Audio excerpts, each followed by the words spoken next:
ಕರ್ನಾಟಕ ಹಣಕಾಸಿನ ಸಚಿವೆಯರಾದಂಥ ಶ್ರೀಮತಿ ನಿರ್ಮಲಾ ಸೀತಾರಾಮನ್ ಅವರು ಕೇಂದ್ರ ಸರ್ಕಾರಿ ನೌಕರರಿಗೆ 8ನೇ ವೇತನ ಆಯೋಗವನ್ನು ಜಾರಿ ಮಾಡಲಿಕ್ಕೆ ಘೋಷಣೆ ಮಾಡಿದ್ದಾರೆ. ಆ ಸಂದರ್ಭದಲ್ಲಿ ಅವರು ಕೆಲವೊಂದು ವಿಷಯಗಳನ್ನು ಹೇಳಿದ್ದಾರೆ. ಇನ್ನು ಮುಂದೆ 8ನೇ ವೇತನ ಆಯೋಗದಿಂದ ಶಿಫಾರಸು ಮಾಡಲ್ಪಟ್ಟಂಥ ಯಾವ ಪ್ರಯೋಜನವೂ ನಿವೃತ್ತರಿಗೆ ಸಿಗುವುದಿಲ್ಲ ಅಂತ ಹೇಳಿದ್ದಾರೆ. ಆಮೇಲೆ ನಿವೃತ್ತರಿಗೆ ಈಗಿರ್ತಕ್ಕಂಥ ಇನ್ನು ಮುಂದೆ ಯಾವ ಪ್ರಮಾಣದಲ್ಲೂ ಡಿ ಎ ತುಟ್ಟಿ ಭತ್ಯೆಯನ್ನು ಕೊಡುವುದಿಲ್ಲ ಅಂತ ಹೇಳಿದ್ದಾರೆ. ಇವೆಲ್ಲ ಆದೇಶಗಳು ನಾಳೆ ವೇತನ ಆಯೋಗದ ವರದಿಯೊಳಗೆ ಬಂದ ಮೇಲೆ ಅದು 2026 ಜನವರಿ 1ರಿಂದಾಗಲಿ 2026 ಏಪ್ರಿಲ್ 1ರಿಂದಾಗಲಿ ಅವು ಜಾರಿಗೆ ಬರ್ತವೆ. ಆ ರೀತಿ ಸರ್ಕಾರಿ ಆದೇಶಗಳು ಜಾರಿಗೆ ಬಂದರೆ ನಮ್ಮ ರಾಜ್ಯ ಸರ್ಕಾರದವರಾಗಲಿ ಇತರೆ ದೇಶದ ಎಲ್ಲ ರಾಜ್ಯ ಸರ್ಕಾರದವರು ಅದನ್ನು ಜಾರಿ ಮಾಡಬೇಕಾಗ್ತದೆ. ಹಾಗೆ ಮಾಡಿದರೆ ನಮ್ಮ ನಿವೃತ್ತ ಬಂಧುಗಳಿಗೆ ಆರ್ಥಿಕ ಸಂಕಷ್ಟಕ್ಕೊಳಗಾಗ್ತೀವಿ ಅಂತ ನಾವು ಹೇಳ್ಕೊಂಡಿದ್ದೀವಿ. ಅದರಿಂದ ನಮಗೆಲ್ಲರಿಗೂ ಆರ್ಥಿಕ ತೊಂದರೆ ಆಗುತ್ತದೆ, ಇಲ್ಲ ಅಂತಲ್ಲ. ಈಗಾಗಲೇ ನಾವು ಕೇಂದ್ರ ಸರ್ಕಾರಿ ನೌಕರರ ನಿವೃತ್ತಿ ವೇತನಕ್ಕೆ ಮತ್ತು ರಾಜ್ಯ ಸರ್ಕಾರಿ ನೌಕರರ ನಿವೃತ್ತಿ ವೇತನಕ್ಕೆ ಅಂತರ ಜಾಸ್ತಿ ಇದೆ. ಇದರೊಳಗೆ ಮತ್ತೆ ಇನ್ನೂ ಸರ್ಕಾರ ಮತ್ತೆ ಕಡಿಮೆ ಮಾಡಿದರೆ ನಮ್ಮ ಎಲ್ಲ ನಿವೃತ್ತರು ಆರ್ಥಿಕವಾಗಿ ದುರ್ಬಲರಾಗ್ತಾರೆ ಅನ್ನೋ ಅಂಶವನ್ನು ನಾವು ಮಾನ್ಯ ಪ್ರಧಾನಮಂತ್ರಿಗಳಿಗೆ ಈ ನಮ್ಮ ಮನವಿ ಪತ್ರದ ಮೂಲಕ ದರಬಾಯಿಸ್ತಾ ಇದ್ದೀವಿ. ಮಾನ್ಯರೇ, ವಿಷಯ ನಮ್ಮ ಸಂಘದ ಮನವಿ ಪತ್ರವನ್ನು ಮಾನ್ಯ ಗೌರವಾನ್ವಿತ ಪ್ರಧಾನಮಂತ್ರಿಗಳಿಗೆ ಕಳುಹಿಸಿಕೊಡುವ ಕುರಿತು ಉಲ್ಲೇಖ. ಅಧ್ಯಕ್ಷರು ಅಖಿಲ ಭಾರತ ರಾಜ್ಯಗಳ ಪಿಂಚಣಿದಾರರ ಒಕ್ಕೂಟ, ನವದೆಹಲಿ ಇವರ ಪತ್ರದ ದಿನಾಂಕ 5/6/2025. ಈ ಮೇಲಿನ ವಿಷಯಕ್ಕೆ ಸಂಬಂಧಿಸಿದಂತೆ ಉಲ್ಲೇಖದಲ್ಲಿ ನಮೂದಿಸಿರುವ ಕಡೆ ತಮ್ಮ ಗಮನ ಸೆಳೆಯುತ್ತಾ ಹೊಸ ಪಿಂಚಣಿ ಮತ್ತು ಹಳೆ ಪಿಂಚಣಿಯನ್ನು ಪರಿಷ್ಕರಿಸಲು ದಿನಾಂಕ 25/2/2025 ಲೋಕಸಭೆಯಲ್ಲಿ ಮಂಡಿಸಿರುವ ಬಗ್ಗೆ ಕಳುಹಿಸಿರುವ ಪತ್ರದ ಪ್ರತಿಯನ್ನು ಇದರ ಜೊತೆಯಲ್ಲಿ ತಮ್ಮ ಆಹ್ವಾನಗಾಗಿ ಲಗತ್ತಿಸಲಾಗಿದೆ.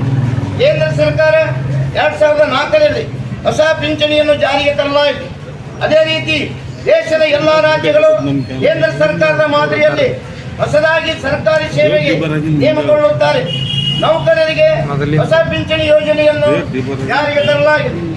ಇದರಿಂದ ಸರ್ಕಾರಿ ನೌಕರರು ನಿವೃತ್ತಿ ಹೊಂದುವ ಸಂದರ್ಭದಲ್ಲಿ ಬರಬೇಕಾದ ಆರ್ಥಿಕ ಸೌಲಭ್ಯಗಳಿಂದ ವಂಚಿತರಾಗಿರುವುದು ನಮಗೆ ತಿಳಿದಿರುವ ವಿಚಾರ.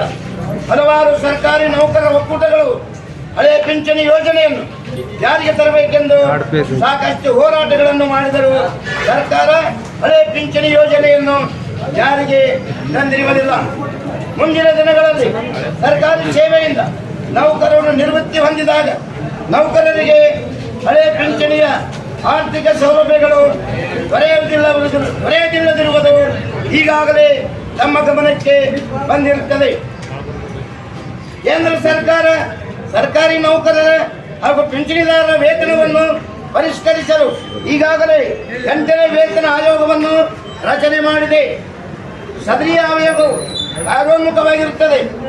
ಇತ್ತೀಚೆಗೆ ಕೇಂದ್ರ ಸರ್ಕಾರವು ದಿನಾಂಕ 25/2/2025 ಲೋಕಸಭೆಯಲ್ಲಿ ಆರ್ಥಿಕ ಸಚಿವರಾದ ಶ್ರೀಮತಿ ನಿರ್ಮಲಾ ಸೀತಾರಾಮನ್ ಆರ್ಥಿಕ ಬಿಲ್ಲನ್ನು ಮಂಡಿಸುವಾಗ ದಿನಾಂಕ 1/4/2026 ಮೊದಲು ನಿವೃತ್ತಿಯ ಸರ್ಕಾರಿ ನೌಕರರಿಗೆ ಪಿಂಚಣಿ ಮತ್ತು ಕುಟುಂಬ ಪಿಂಚಣಿಯನ್ನು ಪರಿಷ್ಕರಿಸಲು ಸಾಧ್ಯವಾಗುವುದಿಲ್ಲ ಎಂಬ ನಿರ್ಣಯವನ್ನು ತೆಗೆದುಕೊಂಡಿರುತ್ತಾರೆ. ಇದರಿಂದ ದಿನಾಂಕ 1/4/2026 ಮೊದಲು ನಿವೃತ್ತಿಯಾದ ಸರ್ಕಾರಿ ನೌಕರರು ತಮ್ಮ ಕುಟುಂಬ ಪಿಂಚಣಿದಾರರು ಆರ್ಥಿಕ ಸಂಕಷ್ಟಕ್ಕೊಳಗಾಗುತ್ತಾರೆ.